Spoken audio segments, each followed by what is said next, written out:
জঙ্গলের পাশে মাঠের ধারে একটি গুহা। সেই গুহাতে বাস করত শিয়াল ও শিয়ালগিন্নি। গুহার ভিতর ছিল শিয়ালগিন্নি ও শিয়াল। শিয়ালটি ছিল খুব দুষ্ট প্রকৃতির, পাখি ডিম চুরি করে খেত। গিন্নি তো অসুস্থ, যাই জঙ্গলে যদি কোনো পাখির ডিম পাই নিয়ে এসে গিন্নিকে খাওয়াই, গিন্নির খুব ভালো লাগবে।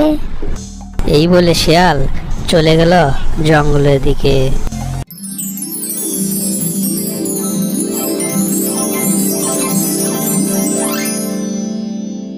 পাখিগুলা গল্প করতেছিল।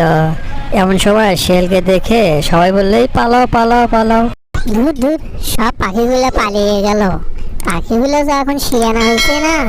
বদমাস পাখিগুলো একটি ডিমও পারেনি। ধুর, গিন্নি অসুস্থ, ভাবলাম একটু ডিম খাওয়াবো, বদমাস পাখিগুলো একটু ডিমও পারে নাই। সামনের দিকে একটু এগিয়ে দেখি। দুষ্ট শিয়াল আবারও সামনের দিকে এগিয়ে চলল, যদি একটি পাখি অথবা পাখির ডিম পাওয়া যায়। টুনি আর টিঙ্কি দুইজন এ বনে নতুন এসেছে। টিঙ্কি টুনিকে বলল, জায়গাটা কত সুন্দর, চল আমরা এখানে বাসা বানাই। তাতে তুই কি বলিস? টিঙ্কি, আমরা তো বাসা বানাবো, তবে সাবধানে, নতুন জায়গা, আমরা কিছুই চিনি না। বাসাগুলো আমরা উপরে বানাবো। যেই ভাবা সেই কাজ।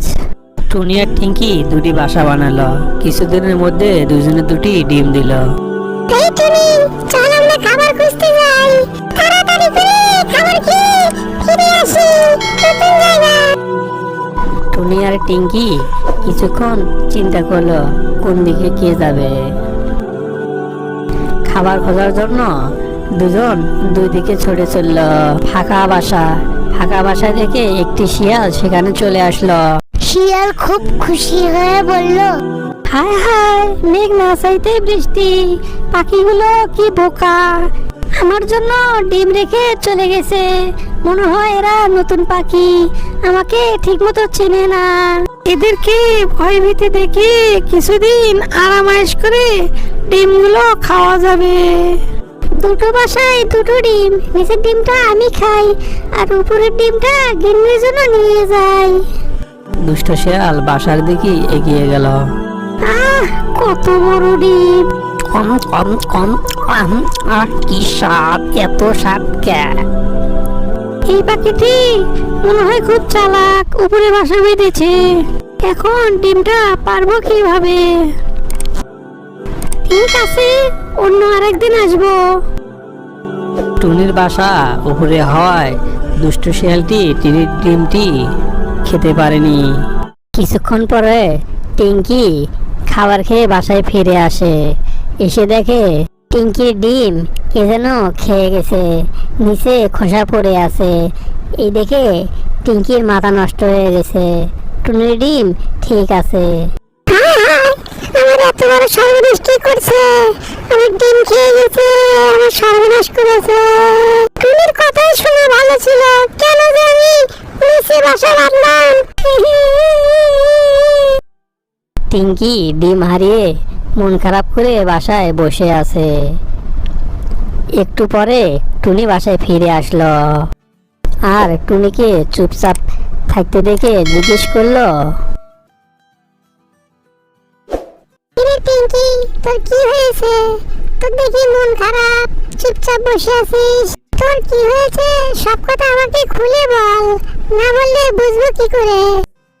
আমার সর্বনাশ হয়েছে টুনি, কেন যে আমি তোর কথা শুনলাম না, নিচে বাসা বানালাম, কি যেন আমার ডিম খেয়ে গেছে। টিঙ্কি, তুই কোনো দুঃখ করিস না, তোর ডিম যে খেয়েছে তার বিচার অবশ্যই হবে। চল আমরা পশু মহারাজের কাছে যাই। টুনি আর টিঙ্কি পশু মহারাজ সিংহের কাছে আসে। এসে দেখে সিংহ মহারাজ ঘুমাচ্ছে।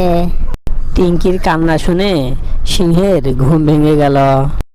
মহারাজ, আপনাকে বিচার করতেই হবে। আমার বাসা থেকে কে যেন ডিম চুরি করে খেয়েছে, মনে হয় ওই শিয়াল আমার ডিম খেয়েছে। কি রে মিসকে শিয়াল, আমার এলাকায় থেকে আমি পশু মহারাজ থাকা অবস্থায় তুই পাখিদের ডিম চুরি করে খাস, তোর তো সাহস কম না রে।